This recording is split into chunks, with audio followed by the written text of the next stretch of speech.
In a world where financial power dictates sovereignty, a new kind of Cold War is quietly unfolding. This time, not through weapons or armies, but through currencies, interest rates, and debt control. Kenya has just walked into the middle of it. Ever since Kenya decided to convert part of its international loan repayments into the Chinese Yuan instead of the US dollar, the International Monetary Fund, known globally as the IMF, has not rested. A storm is brewing between Kenya and the IMF, and it speaks volumes about how the West views Africa's right to economic freedom. Before we unpack this global financial tension, kindly like, share, and subscribe to AfriPlus News channel for more in-depth analyses and updates on Africa's most important developments. The IMF, in its recent statements, is now implying that Kenya is misusing the funds it borrowed, suggesting that the money meant to develop Kenya is instead developing China. But what does that even mean? Is Kenya not a sovereign nation with the right to choose its economic partners and payment systems? Or does the IMF believe that African nations must forever spend and pay debts only in currencies that keep the West powerful?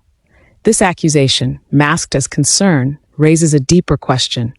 Why does the IMF care so much about how Kenya spends money that Kenya must repay anyway? Is this economic oversight or manipulation disguised as guidance? Economic team to allude to the fact that them as economists actually practicing witchcraft, and it can go this way or it can go that way, because it actually alludes to what the IMF is saying, that the relationship between the Kenyan shilling and the dollar is actually being managed and being manipulated. And if you look at what issues actually being done, we've seen that our forex reserves have been grown to 5.5 months, which is 12 billion. We've seen increased foreign remittances. This is one of the things that the president actually been very keen on, has been saying that I'm actually sending people away so that they can be able to bring in money. So when you look at the core macro aspects of our economy, manufacturing, agriculture, tourism, they're no longer the aspects that are being used to monitor the economy, but they're looking at inflation, they're looking at how much we're getting in terms of foreign remittances, and the element of contained inflation. If you look at how inflation is, and you look at how much ordinary Kenyans have in terms of being able to spend the money, it tells you that there's a lot of cooking in terms of the numbers that's being done. I know there's very strict monitoring by central bank in terms of how the Kenya shilling is doing, specifically with the dollar, and it tells you when you look at the interbank trade, for example, when you look at the PMI index, when you look at inflation. For me, I believe that the numbers are being managed. I believe that the core aspect of the economy is deliberately being ignored so that we do not ask the relevant question. And if you ask the ordinary teacher, for example, or the ordinary civil servant or the ordinary police, they will tell you they're not able to afford 3 meals per day, and they can only afford 1 single meal in a day. And this is the economic reality, that the numbers we speak about in terms of inflation and in terms of how much we have in terms of forex reserves, there's a very, very, very big problem. And it leads to the single one question: if the president's chief economist can say we are practicing witchcraft, and then the IMF and World Bank are saying that you guys are manipulating the shilling versus the dollar, what exactly is really happening? And then allow me to get into investments. When you look at Kenyans putting money in market funds, for example, or special funds, there's a very, very big problem, because when you factor in inflation and you factor in charges and everything, you realize that our inflation numbers are very high. They're no longer at 5.2, the way the president keeps saying. And I remember during the burial of the former prime minister in Kisumu, the president praised the current CS for treasury, saying that since the broad-based government came into power, this gentleman has been able to stabilize the shilling. But that's not true. 8 months prior to BBG being formed, the dollar was performing the way it's been consistent. So for me, I believe all of us sitting here, we do not have the exact numbers, or do not have the official correct numbers to be able to really understand how the economy is doing, to be able to understand how the reality is in terms of the economy, because the numbers are being given, I honestly believe, without any shred of doubt, they're incorrect. And they're being falsified to actually be able to push a particular narrative that the president has been very keen on. The inflation numbers are doing very well, the dollar is very stable. These are the two issues. When you listen to the deputy president, when you listen to the CS, these are the two things they keep talking about. You know, when he says, oh, the opposition have nothing to offer, I can assure you the shilling has been very stable, you know, the inflation rates are very low. So you keep asking yourself, why these particular two numbers when there are other economic indicators that you can be able to look at? Look at how much our ceiling foreign debt. We keep borrowing every single day. Yep. We have no money for schools, we have no money for medical, but we have money to bribe voters. So it's a whole... What do you mean bribe? Well, the president is meeting people regionally, and you are told to attend and you'll be given 5,000. Where is this 5,000 coming from? Yeah, for attending. It's facilitation fee?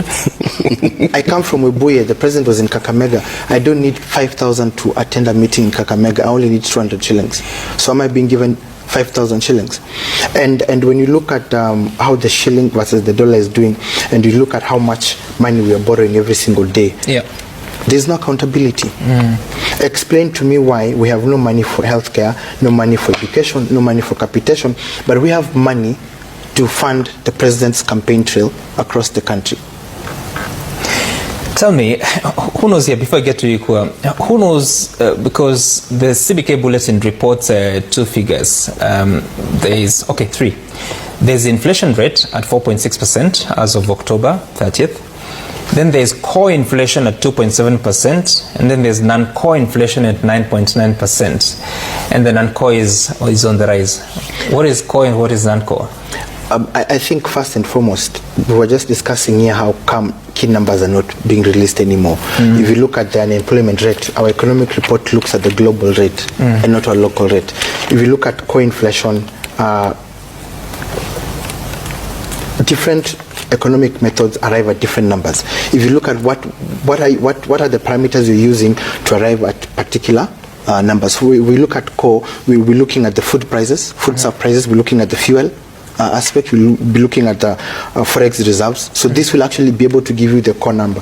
But the reason why central bank is actually, we have three different numbers, is just basically to confuse the ordinary Kenyan, because the correct value of inflation is actually at 11.1. If you were to look at key aspects, if I'm to look at the top 5 foodstuffs, for example, if you add fuel to it, if you add unemployment rate, if you add forex reserves, if you add how much you're getting back in terms of investment in your savings account, fixed deposit, or money market fund, our inflation is very high. But we're looking at core, which is around 2.3, and what the president keeps talking about, which is at 5.2. It tells you there's a very big problem in terms of how the numbers are being discussed, and it becomes a mockery of discussing economic issues when we do not have the correct numbers to discuss. And when you have a body like Kenya Bureau of Statistics not discussing key numbers and telling you how they've arrived at these key numbers, it becomes a really big problem. I think if you look at the inflation, Behind this diplomatic language lies a quiet anger. The IMF is not happy because Kenya's use of the yuan means it will pay less on interest, avoid dollar fluctuations, and gain more stability in trade with China, Africa's largest infrastructure investor. Could this be the real reason behind the IMF's recent criticism? Are they angry not because Kenya misused money, but because Kenya found a way to make that money work better for itself? And if that's the case, does the IMF truly represent global development, or does it represent the financial interests of those who control it?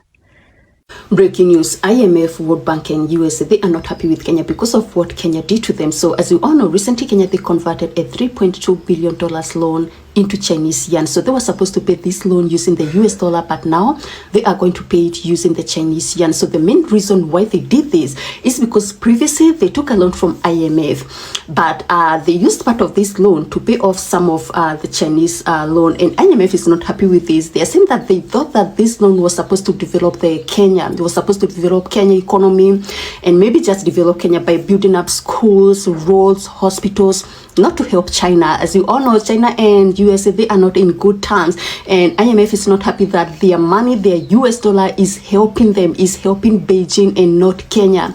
So IMF, they want Kenya not to use their US dollar in paying off the Chinese loan, and this is the main reason why they had to convert it. And now because they convert it, USA is not happy with this. Like, how? Why? We are good friends. Why would you convert your loan into Chinese yuan? Can you imagine borrowing money from someone and this person is just directing you how you are supposed to use this money? This is exactly what is happening between Kenya and IMF. The idea that a lending institution can dictate how a sovereign nation should use its funds is an insult to independence. What kind of partnership is it when the borrower must follow the lender's rules even after the loan is disbursed? Why should the IMF decide which roads Kenya builds, which industries grow, or which currency it uses to pay its debts? Would any European country tolerate that kind of control over their national budget? Or is this kind of micromanagement reserved only for Africa? These are questions the IMF has never answered, and perhaps never wants to. Recently, the IMF went further to suggest that Kenya's economy is crashing because the money borrowed from them has somehow ended up in another country. This narrative is not only misleading, it's dangerous. It portrays Kenya as irresponsible and corrupt while painting the IMF as the savior. But history shows us a different picture. It shows that the IMF's policies, its conditional loans, its currency restrictions, and its austerity programs have crippled more African economies than they've helped. IMF and World Bank are economic enslavers.